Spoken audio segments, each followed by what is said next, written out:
Hi అండి అందరికీ ఎలా ఉన్నారు? నేను Santoshi. Welcome back to our channel Santoshi all in one channel. ఈరోజు వచ్చేసి మనం గ్రేప్స్ ఎక్కువ కొంటూ ఉంటాం కదండీ! ఆ గ్రేప్స్‌తో హల్వా ఎలా చేయాలన్నది చూపించేస్తాను. ఎక్కడ స్కిప్ చేయకుండా చూడండి మీకు అర్థమవుతుంది. చాలా సింపుల్ అండ్ ఈజీ ప్రాసెస్ మాట. టేస్ట్ అయితే చాలా బావుంటుంది. ఒకసారి ట్రై చేసి చూడండి. ఇంకెప్పుడు గ్రేప్స్ తెచ్చినా ఇలా హల్వా చేస్తూ ఉంటారన్నమాట. అంత టేస్టీగా ఉంటుంది. అలాగే మన ఛానల్‌ని ఫస్ట్ టైం చూస్తున్నట్టయితే ప్లీజ్ సబ్స్క్రైబ్ చేసుకోండి. Santoshi all in one channel. మన ఛానల్‌లో చాలా మంచి మంచి రెసిపీస్ ఉన్నాయండి. కాబట్టి సబ్స్క్రైబ్ చేసుకోండి. ప్రాసెస్‌లోకెళ్ళిపోదాం. ముందుగా గ్రేప్స్‌ని ఒక హాఫ్ కేజీ తీసుకున్నాను నేను. ఇవి శుభ్రంగా వాష్ చేసుకోవాలి. ఇవి ఎలా వాష్ చేయాలన్నది నేను ఆల్రెడీ షార్ట్ వీడియో పెట్టానండి. చూడకపోతే ఒకసారి చూసేయండి ఎళ్లి. ఓ మిక్సీ జార్ తీసుకొని మనం ద్రాక్ష పళ్ళని మిక్సీ పట్టుకోవాలన్నమాట. హాఫ్ కేజీ ద్రాక్ష పళ్ళని విధంగా జార్‌లో వేసేసుకొని వాటర్ ఏమి వేయకూడదండి. ఆల్రెడీ ఇందులో జ్యూస్ ఉంటుంది కదా మనకి ఆల్రెడీ ద్రాక్షలోని. అందువల్ల ఇలాగా మిక్సీలో వేసేసుకొని మిక్సీ పట్టేసుకోవడమే. మెత్తగా పేస్ట్‌లా పట్టేసుకోవాలి. చూసారు ఈ విధంగా పట్టుకున్న తర్వాత ఒక బౌల్ తీసుకొని స్ట్రైనర్ పెట్టానండి. దీన్ని జ్యూస్‌ని వడబోసుకోవాలన్నమాట. మనకు ఓన్లీ లిక్విడ్ మాత్రమే రావాలి. ఈ పల్ప్ అన్నది ఉండకూడదన్నమాట. అందువల్ల ఈ విధంగా వడబోసుకోవాలి. మొత్తం అంతా కూడా అదే విధంగా చేసేసుకోవాలి. పల్ప్ ఎక్కడ రాకుండా ఓన్లీ జ్యూస్ మాత్రమే ఉండాలన్నమాట. చూసారా? దీన్ని మెజర్మెంట్ చేసుకుందాం ఇప్పుడు. బౌల్‌లో ఒక కప్‌తో మెజర్మెంట్ చేస్తున్నానండి. నాకు ఈ గ్రేప్ జ్యూస్ అన్నది 2 కప్స్ వచ్చింది. అందుకని ఇంకొక కప్పు వాటర్ వేస్తున్నాను. మొత్తం 3 కప్స్ మాట. అలాగే ఒక కప్పు కార్న్ ఫ్లోర్ తీసుకోవాలి. ఒక కప్ కార్న్ ఫ్లోర్‌కి 3 కప్స్ లిక్విడ్ ఉండాలన్నమాట వాటర్ అన్నది. అందువల్ల గ్రేప్స్ 2 కప్సే వచ్చింది కదా! అందుకని 1 కప్పు వాటర్ వేశాను. నెక్స్ట్ స్టవ్ ఆన్ చేసి బాండీ పెట్టుకొని 2 కప్పుల షుగర్ వేస్తున్నాను. అందులో ఒక కప్పు వాటర్ వేసుకోవాలి. ఈ షుగర్ అన్నది బాగా మెల్ట్ అయిపోవాలన్నమాట. మనకి 2 కప్స్ షుగర్ సరిపోతుంది అండి. ఒక కప్పు కార్న్ ఫ్లోర్‌కి. ఇది లైట్ తీగపాకం రావాలన్నమాట. చూసారా? ఈ విధంగా లైట్‌గా తీగపాకం వస్తే సరిపోతుంది. మరీ ఎక్కువగా రానవసరం లేదండి. ఇలా తీగపాకం వచ్చిన తర్వాత ఇందులో 1 టేబుల్ స్పూన్ ఇలాచీ పొడి వేసుకోవాలి.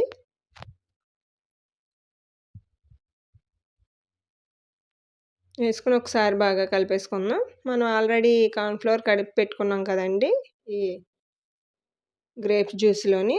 దాన్ని ఒకసారి మళ్ళీ ఈ విధంగా కలుపుకోవాలి. ఎందుకంటే అడుగున ఉండిపోతుందన్నమాట కార్న్ ఫ్లోర్ అన్నది. కాబట్టి ఒకసారి మళ్ళీ కలుపుకొని ఈ షుగర్ సిరప్‌లో వేసేసుకోవాలి.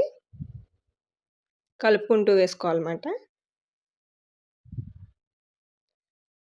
ఇది వేసిన తర్వాత స్టవ్ అన్నది సిమ్‌లో మాత్రమే ఉండాలండి. హై ఫ్లేమ్‌లో పెట్టారంటే మీకు అడుగున అంటుకుపోతుంది, మాడిపోతుందన్నమాట. కాబట్టి ఇలా కార్న్ ఫ్లోర్ వాటర్ వేసిన తర్వాత మీరు సిమ్‌లో పెట్టుకోవాలి గ్యాస్ స్టవ్ అన్నది. పెట్టుకుంటే చూసారా చిక్కబడుతుంది కదా! అలా ఇంకా చిక్కబడుతుందన్నమాట. ఇంకా కాస్త దగ్గరకొస్తుంది. చూసారా చిక్కబడిపోయింది. దగ్గరుండి కలుపుకుంటూ ఉండాలండి ఈ స్టేజ్‌లోని. వదిలేయకూడదు ఆ విధంగాని. కలుపుతూనే ఉండాలన్నమాట దగ్గర పడేంత వరకు కూడాని.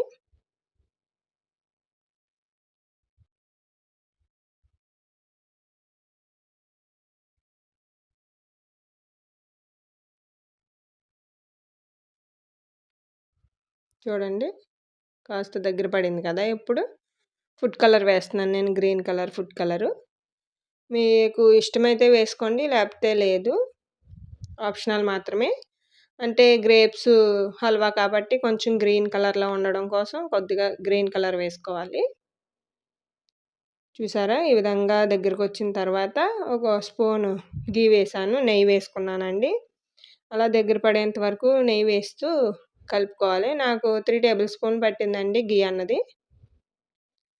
అలా దగ్గర పడే కొలది కొంచెం ఒక్కొక్క స్పూన్ వేసుకుంటూ కలుపుకుంటూ ఉండాలన్నమాట. మొత్తం నాకు 3 టేబుల్ స్పూన్ పట్టింది ఘీ అన్నది. వేసేసుకొని బాగా దగ్గర పడేంత వరకు మనకి బాండీకి అంటుకోకుండా వచ్చేస్తుందన్నమాట. బౌల్‌కి అంటుకోకుండా వచ్చినప్పుడు స్టవ్ ఆఫ్ చేసేసుకోవడమే. చూడండి రెడీ అయిపోయింది. స్టవ్ ఆఫ్ చేసేసుకుందాం. నేను ఆల్రెడీ ప్లేట్‌కి నెయ్యి రాసుకొని పెట్టుకున్నానండి. దాంట్లో మనం హల్వా రెడీ చేసి పెట్టుకున్నాం కదా! దాన్ని వేసేసుకోవాలి. వేసేసుకొని ఈవెన్‌గా చేసేసుకుందాం. ఇలా చేసిన తర్వాత నేను దోసపప్పు వేస్తున్నానండి. మీ ఇష్టం, డ్రై ఫ్రూట్స్ ఏయన్నా వేసుకోవచ్చు. చూడడానికి బావుంటుందని దోసపప్పు వేస్తున్నాను నేనైతేని. దీన్ని 1 అవర్ పక్కన పెట్టేసుకుందాం. చల్లారిన తర్వాత బిగుస్తుందండి. అప్పుడు మనం నైఫ్‌తో మనకి ఏ షేప్‌లో కావాలంటే ఆ షేప్‌లో కట్ చేసుకోవచ్చు. చూడండి 1 అవర్ తర్వాత నేను కోస్తున్నాను. కూల్ అయిపోయిన తర్వాత కొయ్యండి. ఎప్పుడైనా పర్వాలేదన్నమాట. వెంటనే కొయ్యాల్సిన అవసరం లేదు. ఇలా కూల్ అయిన తర్వాత కోసుకోవచ్చుమాట. చూడండి రెడీ అయిపోయింది. Tasty tasty